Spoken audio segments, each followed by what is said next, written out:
The problem of waste is related to the model of development that we live and to the incentive of consumption.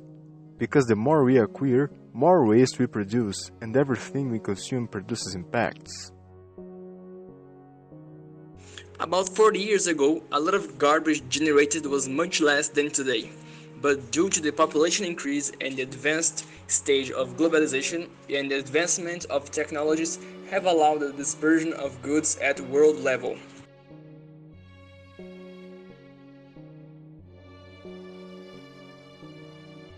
Trash is a purely human phenomenon, since in nature it doesn't exist because in the environment everything can be renewed and reconstructed by itself.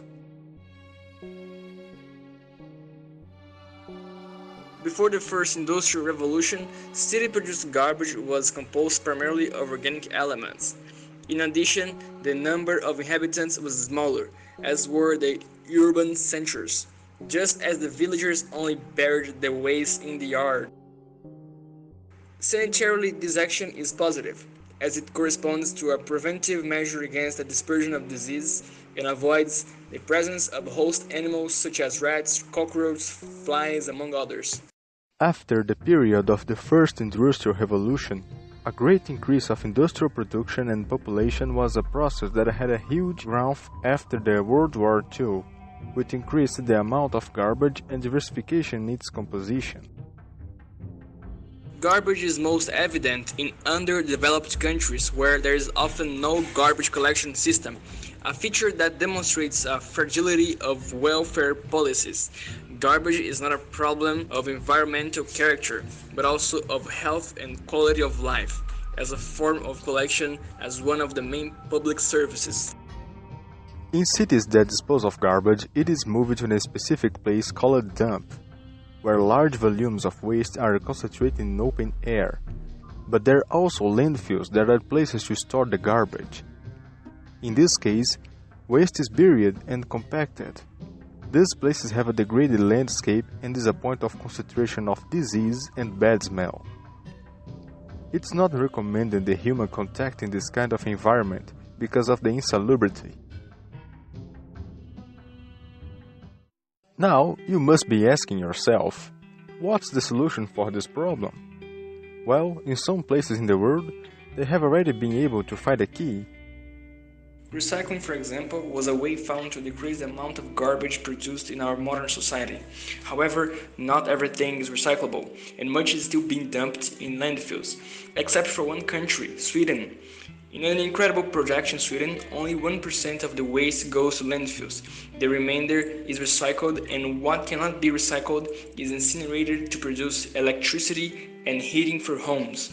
To reach this number, the Swedes built 32 mills to burn the garbage.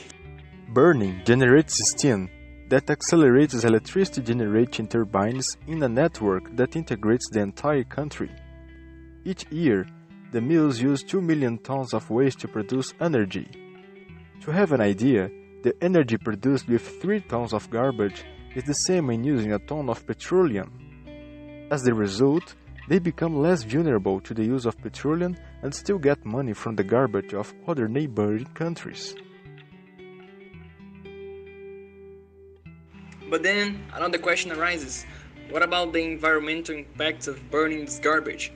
It's known that the burning of the garbage also releases dangerous gases to the environment, among them dioxin, a strong chemical contaminant. However, Sweden has advanced and developed technologies to reduce this impact, significantly reducing emissions of these gases through filters. So far, we have seen that the waste problem is something almost irreversible, but using the science in favor of sustainability, as the example of Sweden, we see that it is possible to create a better situation for the nature as well as for the humans. But it's important to have a conscience and just consume the things we really need to avoid the production of more trash on the planet. Whoever does not avoid small faults, little by little falls into great ones.